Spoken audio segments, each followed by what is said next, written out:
His laugh echoed through that courtroom like a knife twisting in my chest. Brendan actually laughed. Right there, in front of the judge, in front of everyone, my husband of 8 years threw his head back and laughed at me. His lawyer had just finished explaining why I was an unfit mother. The judge had just granted him temporary full custody of our 2 children. And Brendan Holloway, the man I had given everything to, leaned over to me and whispered that I would be lucky to see my kids twice a month with supervision. Like I was some kind of criminal. Like I was dangerous. The mother who had rocked those babies to sleep every single night, who had memorized every food allergy and every nightmare and every favorite bedtime story. That mother was now being treated like a threat. And my husband laughed.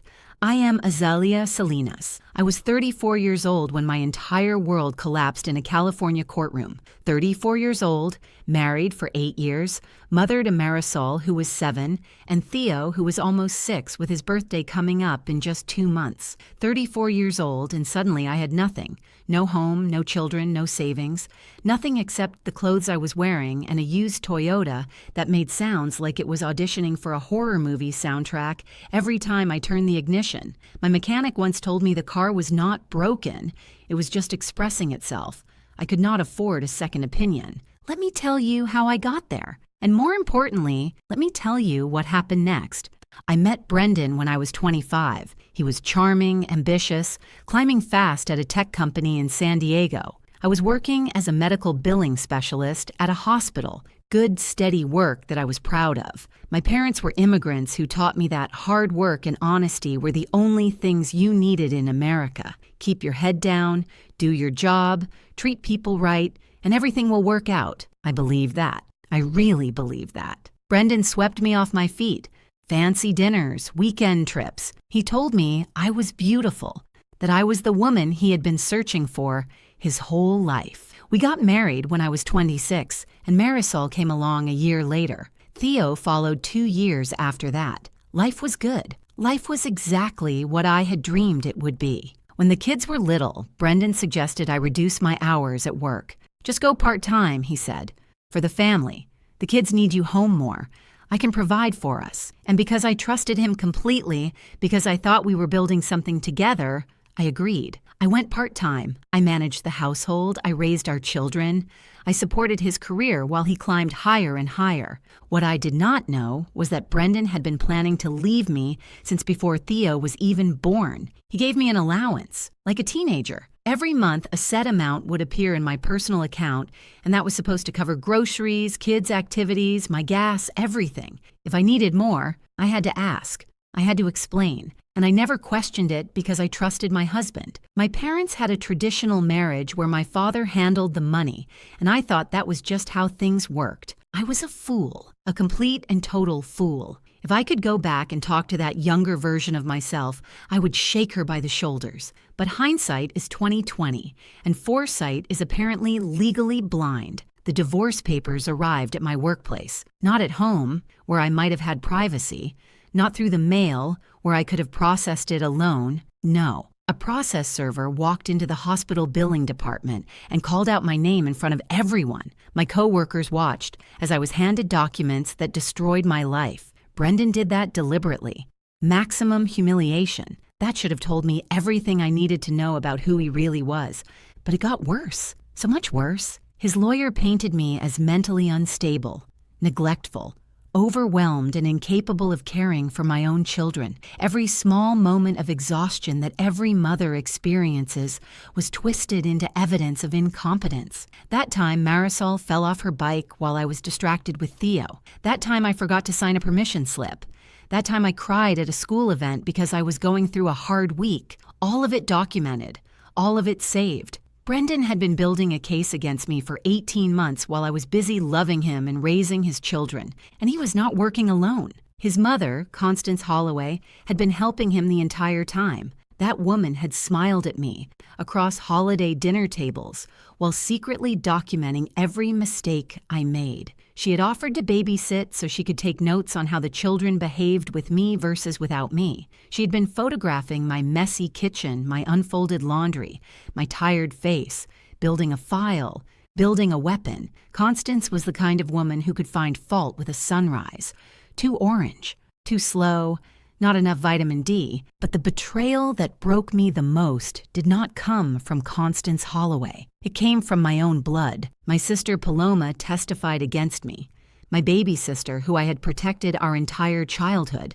My sister, who I had loaned money to, who I had let cry on my shoulder through 3 bad breakups, who I had considered my best friend. Paloma sat in that witness chair and told the court that I was always overwhelmed, that I was short-tempered with the kids, that she worried about my mental state. She said those words while looking at the floor, refusing to meet my eyes, and I felt something inside me shatter. I found out later that Paloma had been dating one of Brendan's colleagues. She wanted to stay in their good graces. She sold me out for a man and some dinner reservations at nice restaurants. My lawyer was court-appointed because I could not afford anything else. Brendan's lawyer wore a watch that probably cost more than my car, and considering my car's primary feature was sounding like it was being murdered every time I started it, that was not exactly a high bar. My lawyer was overworked, underprepared, and clearly outmatched. She did her best, but her best was not enough. The temporary custody order gave Brendan everything. The children would stay in the family home because it was the stable environment. The $600,000 oceanside house that I had helped pay for, that I had decorated and cleaned and filled with love. That house was now his. I was ordered to find alternative housing and could petition for visitation rights once I was settled. I moved into a studio apartment so small that I had to go outside to change my mind. The real estate listing probably called it cozy and efficient. Real estate agents could make a prison cell sound like a spa retreat. 1 room, 1 window, a bathroom where the shower was directly above the toilet because there was not enough space for them to be separate. This was my life now. This was what 8 years of marriage and devotion had earned me. But something happened during that terrible court hearing, something I almost missed because I was so destroyed by everything else happening around me. It was just a moment, a flicker. Brendan handed a folder to his lawyer, and the lawyer quickly slipped it into his briefcase with a glance around the room, like he was checking to see if anyone noticed. And when the financial disclosure documents were presented, something about the numbers felt wrong. Brendan's income was listed at $140,000 per year, but I remembered conversations. I remembered him bragging about bonuses and stock options. I remembered a lifestyle that did not match those numbers. At the time, I was too broken to think clearly about it, but that seed was planted. That tiny suspicion lodged itself in my brain and waited. Before we continue, if you are enjoying this story, please subscribe and tell me in the comments where you are watching from and what time it is there. I see every single comment, and they mean the world to me. Thank you so much for your support. The weeks after that court hearing were the darkest of my entire life. Brendan used the custody arrangement like a weapon. Every single visitation became a battle. I would drive 45 minutes to pick up the kids, and when I arrived, Brendan would meet me at the door with an apologetic shrug. "Sorry," he would say. Marisol woke up with a stomach ache. "Better if she stays home today." Or Theo has a play date that just came up. Maybe next weekend. Next weekend, always next weekend. And when next weekend came, there was always another excuse. The few times I did get to see my children, something had changed in them. Marisol, my bright and chatty little girl, was quiet and distant. She would answer my questions with one-word responses and spend most of our time together staring at her tablet. Theo was worse. My baby boy would cry and cling to me, asking why Mommy left them, why Mommy did not want to live with them anymore. "Who told you that, baby?" I would ask, but I already knew the answer. Brendan was poisoning my children against me. Every night in that house, he was filling their heads with lies. Mommy chose to leave. Mommy does not want you. Mommy is sick and cannot take care of you properly. He was erasing me from their lives one bedtime story at a time. And Constance Holloway made sure everyone knew about it. That woman treated social media like her personal victory parade. Every other day there was a new post, photos of her with my children at the zoo, at the beach, at restaurants. #Grandma of the Year, #blessed, #family first. She'd moved into my house to help Brendan, which really meant she had moved in to finish erasing me. I wondered if she was also teaching my children that passive aggression was a love language. She sent me a private message about a month after the court hearing. Just a few sentences that I will never forget. She wrote that I was never good enough for her son, that everyone could see it except me, that my children deserved better than a mother like me. I stared at those words on my phone screen for an hour, reading them over and over, wondering if maybe she was right. Meanwhile, Paloma had fully joined the Holloway family. She showed up in Constance's social media posts, smiling in my kitchen, playing with my children in my backyard. She was given gifts, a new car. Her credit card debt mysteriously paid off. Our mother was caught in the middle, heartbroken, not understanding how her two daughters had ended up on opposite sides of a war. The financial situation was strangling me. Brendan's lawyer filed motion after motion to delay spousal support payments, temporary orders, continuances, requests for additional documentation. Every legal trick in the book to keep money out of my hands while I drowned. I was working double shifts at the hospital just to cover rent and food. I stopped eating breakfast and lunch to save money. I kept telling myself it was intermittent fasting for my health, but really it was intermittent fasting because my wallet was on life support. I sold my grandmother's gold bracelet, the one piece of jewelry that meant anything to me, just to make rent 1 month. Then I discovered that Brendan had opened credit cards in my name during our marriage, cards I never knew existed, and he had maxed them out and stopped making payments. My credit score was destroyed. I could not get approved for a better apartment or a car loan or anything. He had not just taken my present, he had sabotaged my future. Work became another battlefield. A new supervisor appeared in my department about 2 months after the divorce. Her name was Regina Doyle, and from day one, she treated me like something she'd stepped in. My schedule was changed without notice. I was written up for being 3 minutes late after working a 12-hour shift. My hours were cut from part-time to barely surviving. I thought it was just bad luck until a coworker mentioned seeing Regina at a charity event, standing with Constance Holloway, laughing together like old friends. There are no coincidences. Brendan's reach extended into every corner of my life. I was starting to think he had some kind of evil villain checklist and was just working through it one item at a time. The absolute lowest point came on a Saturday in March, Theo's 6th birthday. I had begged for visitation that day. Begged. I offered to come early or stay late, to do whatever Brendan wanted. Just please let me see my son on his birthday. Brendan's lawyer sent a formal response declining due to scheduling conflicts with the planned celebration. So I did something I am not proud of. I drove to the house, my house, the house where I had brought both my babies home from the hospital. I parked across the street and just watched. Through the windows, I could see balloons and streamers. I could see children running around in party hats. I could see Constance carrying a massive birthday cake toward the dining room. And I could see my son, my Theo, surrounded by people celebrating without me. I sat in my car eating gas station snacks for dinner while watching my son's birthday party through a window like some kind of suburban ghost. The kind of crying where you cannot breathe and your whole body shakes. The kind of crying that comes from a place so deep you did not even know it existed. And then Brendan spotted me.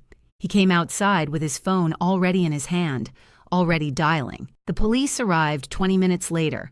The officer was apologetic but firm. I was not doing anything illegal by parking on a public street, but Brendan had claimed I was stalking and harassing his family. The officer suggested I leave before things escalated, so I left. I drove back to my studio apartment with its view of a brick wall, and I wondered if this was going to be the rest of my life. The following week, Brendan's lawyer filed for a restraining order against me, a restraining order, against a mother who just wanted to see her children on her son's birthday. The paperwork described me as erratic, unstable, and potentially dangerous.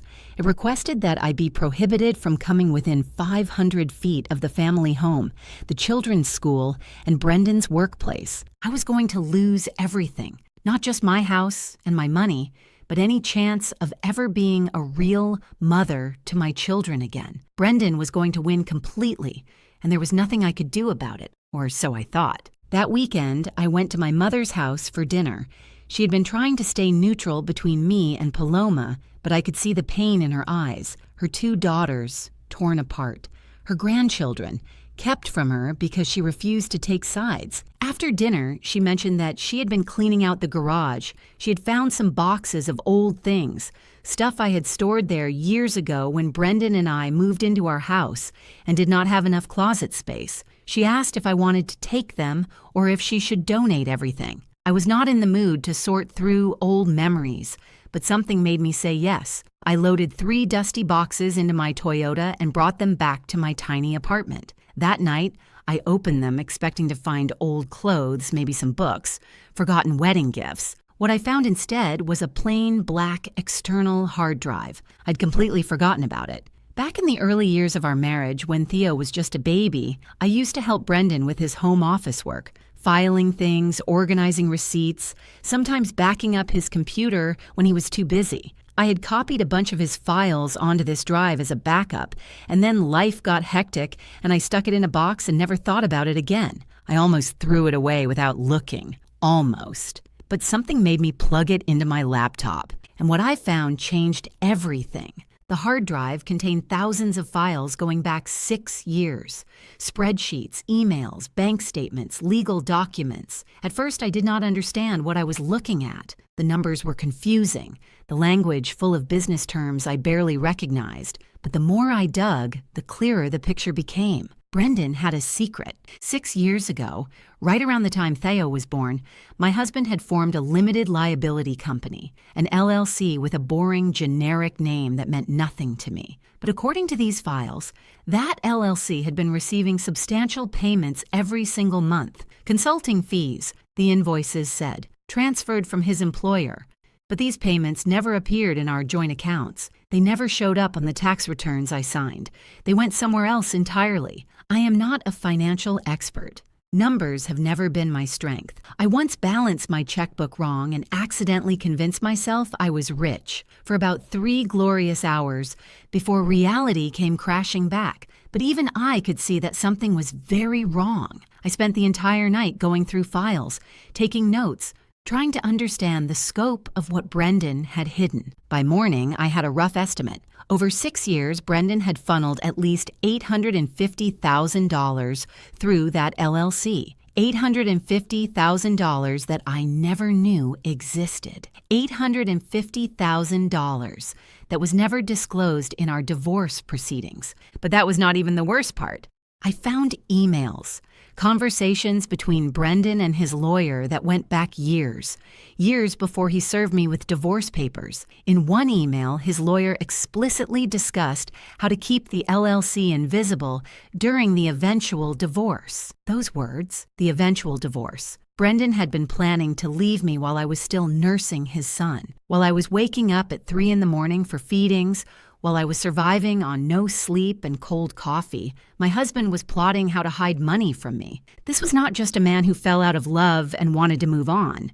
This was calculated, premeditated financial fraud. I needed help, professional help, but I could barely afford groceries, let alone forensic accountants and lawyers. I was ready to give up, to accept that knowing the truth was not the same as being able to use it when I remembered someone at work. Her name was Beverly Okonkwo. She worked in a different department now, but years ago she had been some kind of financial investigator. I had heard rumors that she left that career after burnout, that she had seen too much corporate ugliness and needed a change. We were not close friends, but she had always been kind to me. She was one of the few co-workers who had not treated me differently after my very public divorce. I asked if I could buy her coffee. She said yes. We sat in a corner booth at a diner near the hospital, and I told her everything. The divorce, the custody battle, the hidden hard drive. I showed her some of the files on my phone, just screenshots of the spreadsheets and emails. I expected her to tell me it was complicated, that she was not sure what it meant, that I should probably consult a professional. Instead, Beverly looked at those files and let out a low whistle. She set down her coffee cup and stared at me for a long moment. She said she had not seen books this cooked since her cousin tried to do her own taxes after 3 glasses of wine. Then she got serious and told me this was not just hidden assets.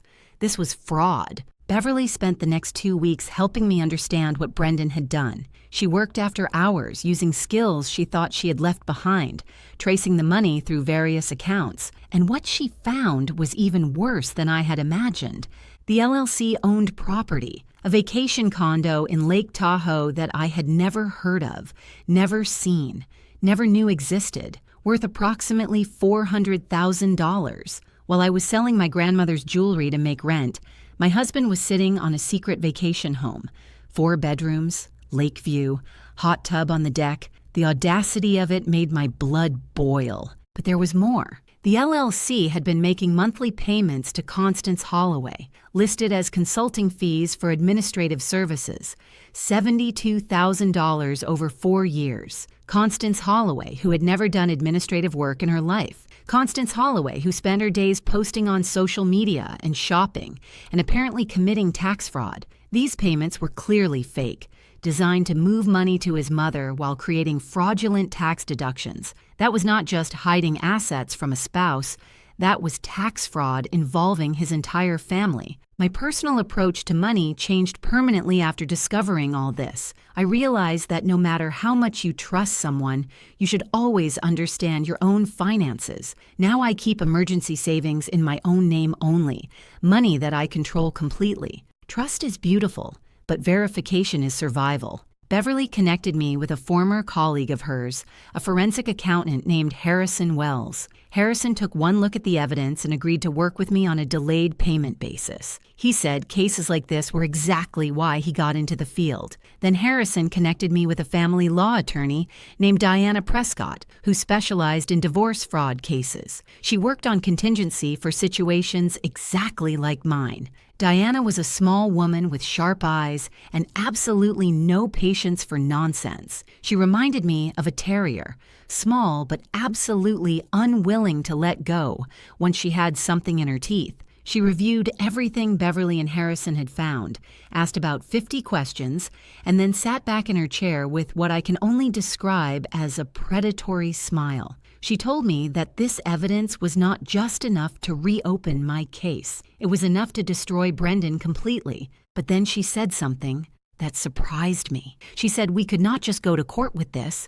We needed to be strategic. We needed Brendan to feel safe, to feel confident, to feel like he had already won. We needed him to lie under oath about assets he thought no one knew existed. We needed him to commit perjury. We needed to set a trap. For the first time in months, I felt something other than despair. I felt the tiniest flicker of hope. And underneath that hope, something else was growing. Something that had been buried under all that grief and humiliation. I was getting angry. While Harrison continued his forensic work, he discovered something else in the financial records. Credit card statements showing purchases that made no sense for Brendan's supposed lifestyle. Expensive jewelry I had never received. Hotel bookings in San Francisco on weekends he claimed to be at conferences. Monthly payments going to an individual account belonging to a woman named Kendra Whitmore. Harrison traced Kendra Whitmore. He found her social media profile, carefully set to private, but with one public photo visible, a pregnancy announcement, 7 months along, posted just 3 weeks ago. Brendan had a girlfriend, had probably been with her for at least 2 years based on the payment records, and she was pregnant with his child. My husband had sat in that courtroom and painted me as an unfit mother while his mistress was carrying his baby. He had claimed I was unstable while building an entirely separate secret life. He had laughed at me while betraying me in ways I was only beginning to understand. The woman I was 8 months ago would have collapsed at this news. The woman I was becoming just added it to the file. Just another piece of ammunition. Just another nail in his coffin. Diana Prescott laid out the plan. We would file a motion to modify custody and a separate motion to set aside the original divorce judgment based on fraud. But we would make our initial filing look weak. Routine, easily defeated. We would let Brendan think I was making one last desperate attempt before giving up forever, and then we would spring the trap. Diana Prescott was a master strategist. She explained that Brendan's greatest weakness was his arrogance. He believed he was the smartest person in every room. He believed he had covered his tracks perfectly. He believed I was too beaten down and too stupid to ever fight back. We were going to use that arrogance against him. The first step was making our legal filings look pathetic. Diana drafted a motion to modify custody that focused on emotional arguments rather than evidence. She wrote about how much I missed my children, how the current arrangement was causing psychological harm, how I deserved a second chance. It read like a desperate plea from a woman who had nothing left to offer except feelings. Exactly what we wanted Brendan to see.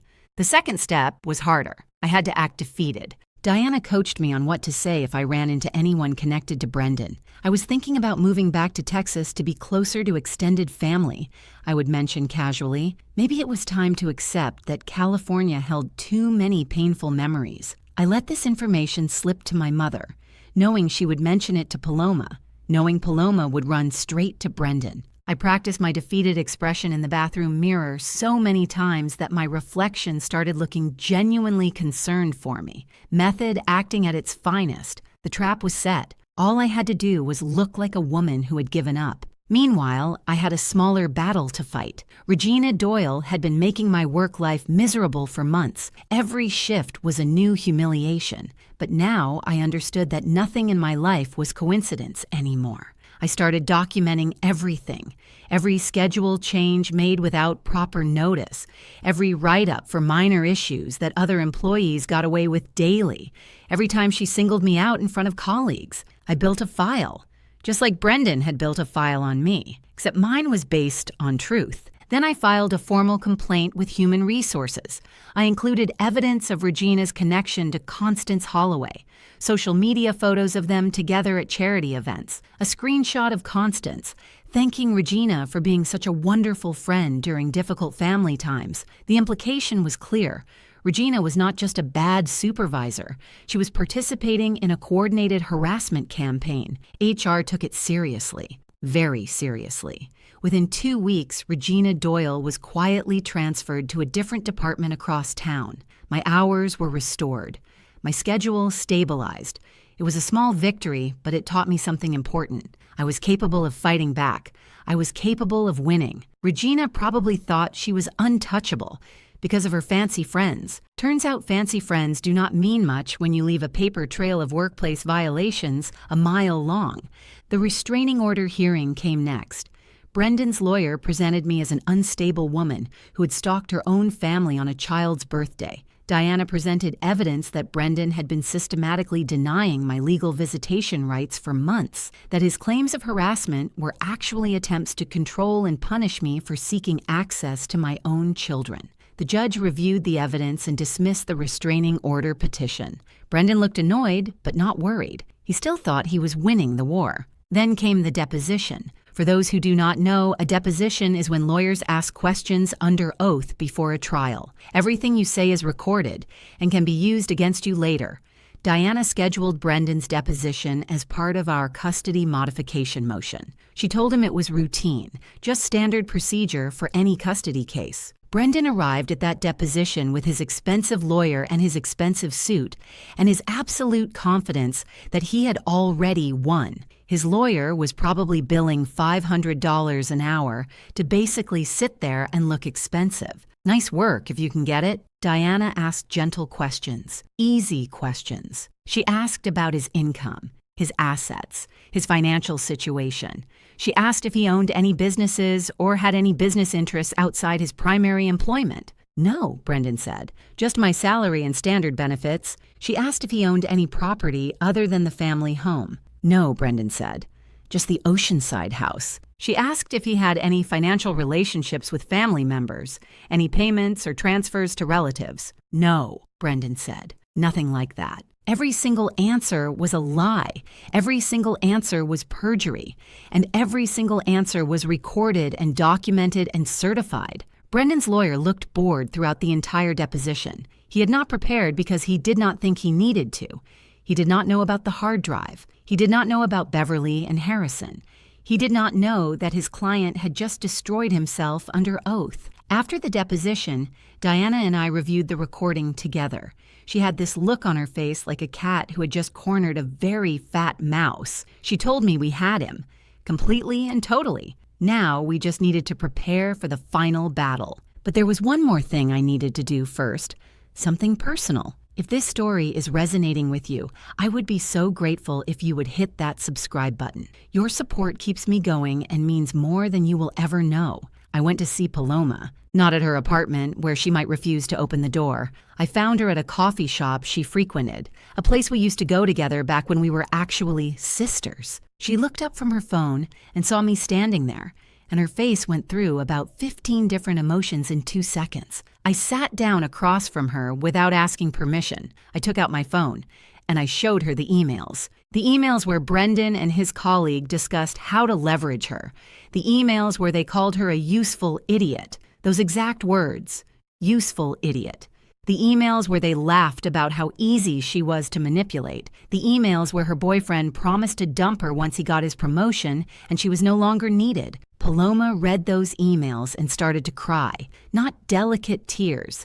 Ugly, messy, snot running down her face, crying. She kept saying she was sorry over and over, but I did not want her apologies. I wanted her to understand what she had done. I told her that she had testified against her own sister for a man who was using her. I told her that she had helped take children away from their mother for dinner reservations and a leased car. I told her that our grandmother would be ashamed of her, and I watched that hit her like a physical blow. Then I told her she had a choice. She could continue down the path she had chosen, living with the Holloways and pretending everything was fine, or she could tell the truth. She could sign an affidavit admitting that she was coached, that she was pressured, that she was promised rewards for her testimony.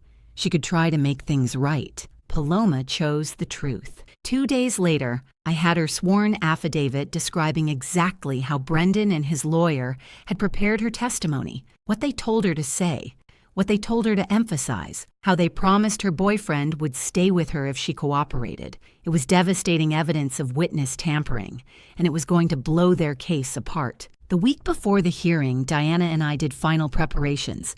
We had the forensic accounting report documenting every hidden dollar. We had the property records for the Lake Tahoe condo. We had bank statements showing payments to Constance. We had evidence of the affair with Kendra Whitmore and her pregnancy. We had proof that Brendan had committed perjury in his deposition. We had Paloma's affidavit about being coached. We had everything we needed. The night before the hearing, I could not sleep. I stood at the window of my tiny studio apartment, looking out at the brick wall that had been my view for 8 months, and I thought about everything that had led to this moment. The girl who trusted too easily, the wife who never questioned, the mother who lost everything. I was not that woman anymore. I had been broken, yes, but I had rebuilt myself into something stronger. Tomorrow, Brendan Holloway was going to learn what happens when you underestimate someone you tried to destroy.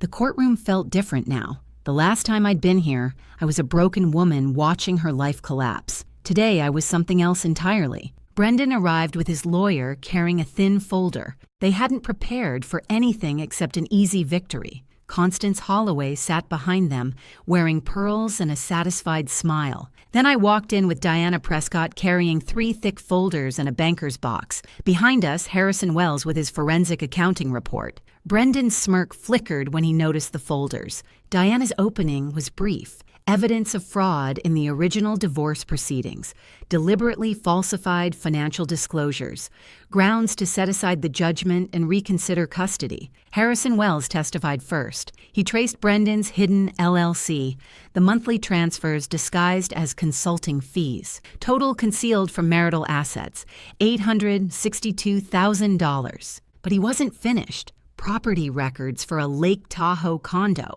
4 bedrooms, Lakeview, purchased through the LLC for $380,000. A vacation home hidden throughout our entire marriage and divorce. Then the payments to Constance. $72,000 for administrative services, never performed. Tax fraud implicating both of them. Diana played the recording of Brendan's deposition.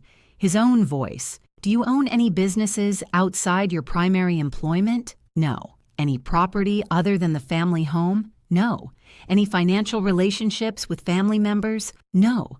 Lie after lie in his own words. Brendan's lawyer requested a recess. He was furious. He'd walked into what he thought was an easy case and discovered his client had committed multiple felonies and lied to him about it. Next, Diana presented evidence about Kendra Whitmore, credit card statements showing jewelry, hotel stays, romantic dinners, monthly payments totaling $60,000 over 2 years, and the pregnancy announcement, 7 months pregnant, conceived while Brendan was still married to me and fighting for custody. Brendan started shouting that his personal life wasn't relevant.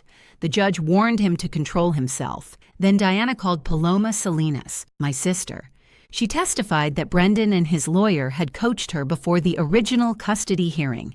They told her to emphasize any time I seemed tired or stressed to characterize normal parenting as concerning behavior. They promised her boyfriend a promotion if she cooperated. She looked at me and said she was deeply sorry for what she had done. Constance couldn't stay quiet.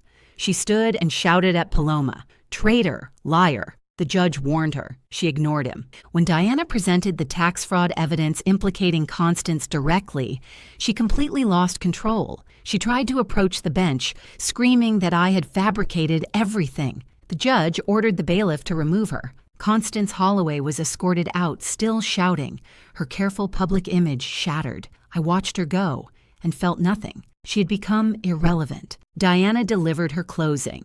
Fraud, perjury, hidden assets, witness tampering, parental alienation. She requested the original judgment be set aside, custody transferred to me, the family home awarded as compensation, and the matter referred to the district attorney for criminal investigation.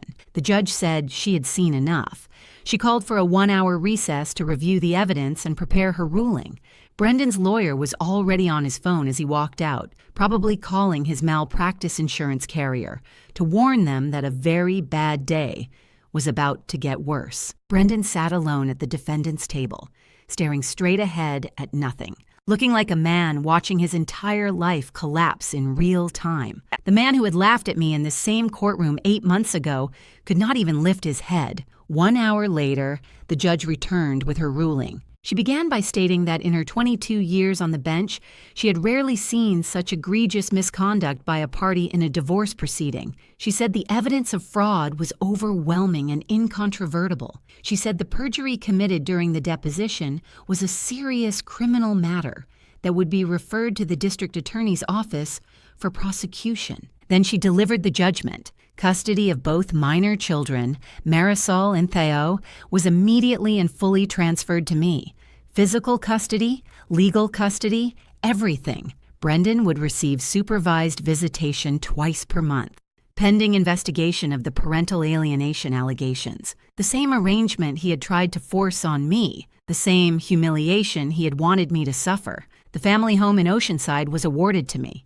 The judge found that the house had been paid for with marital income that Brendan had fraudulently concealed, and therefore I was entitled to it as restitution for the fraud. The house I had decorated, the house I had cleaned, the house I had filled with love and lost. It was mine again. A full forensic accounting was ordered of all assets connected to Brendan's LLC, the Lake Tahoe property, and any other hidden accounts. Preliminary estimates suggested I would receive at least 70% of all discovered assets, plus damages for the fraud itself. Brendan was ordered to pay all of my legal fees and forensic accounting costs. Every dollar I had spent fighting for my children would come out of his pocket. Every hour Diana had worked, every calculation Harrison had made, every document Beverly had analyzed, he would pay for all of it. Child support was recalculated based on his actual income, not the fake numbers he had disclosed. The monthly amount was nearly triple what he had originally been ordered to pay. And finally, the matter was being referred to both the district attorney for criminal perjury charges and to the State Bar Association for investigation of his attorney's potential involvement in concealing fraud. Brendan sat completely still as the judge read each item.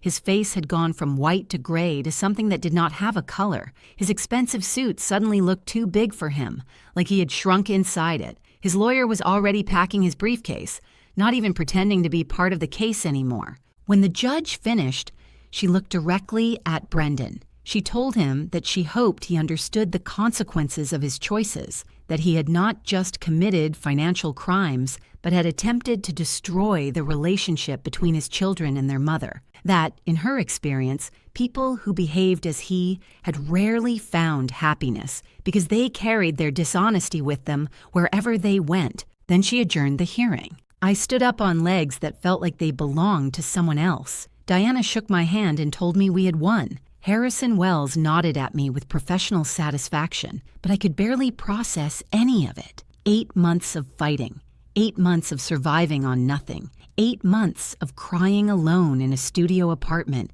with a view of a brick wall, and now it was over. As I walked toward the door, Brendan finally spoke. He asked if we could work something out. His voice was small, nothing like the confident man who had laughed at me in this same courtroom 8 months ago. He said he was sure we could find a reasonable compromise. He said he would give me whatever I wanted if we could just keep this out of criminal court. I did not answer him. I did not even look at him. I just kept walking. My children were waiting in the hallway with my mother. The court had arranged for them to be brought from school so they could go home with me immediately. Marisol saw me first. She stood frozen for a moment, uncertain, and I realized how much damage Brendan's lies had done. 8 months of being told that Mommy left them. 8 months of being taught to doubt me. But then Theo spotted me and broke into a run, slamming into my legs with enough force to nearly knock me over. "Mommy," he said, "are we going home with you?" "Yes, baby," I told him. "We are going home." Marisol walked over slowly, still cautious, but when I knelt down and opened my arms, she came to me. She buried her face in my shoulder and whispered that she knew I had not left them. She knew Daddy was lying. She had known the whole time, but she did not know how to say it. I held both my children in that courthouse hallway and let myself cry for the first time since this nightmare began. But these were different tears. These were not tears of despair. These were tears of relief, of victory, of a mother who had fought through everything to get her children back.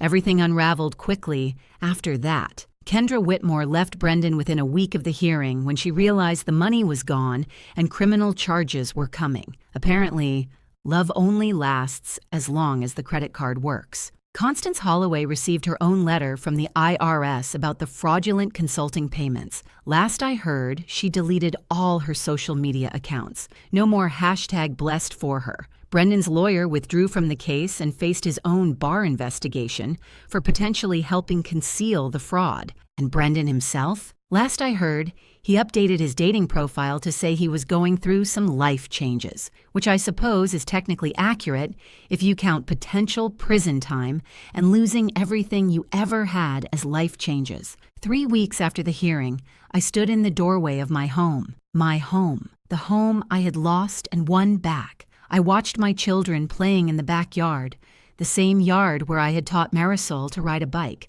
the same yard where I had pushed Theo on his swing for hours. My mother was in the kitchen making dinner.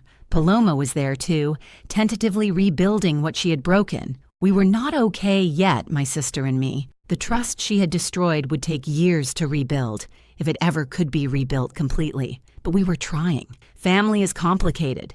Forgiveness is harder.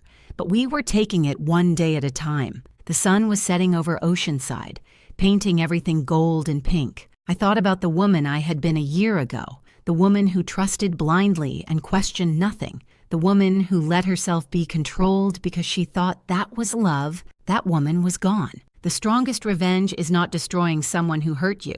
The strongest revenge is rebuilding everything they tried to take and making it better than they ever could have imagined. Brendan Holloway had laughed at me in court. He had told me I would never see my children again. He had thought he had won. He was wrong. Thank you so much for watching. More of my most gripping stories are already on your screen. Click one now and do not miss the best part. You will love it. See you in the next story.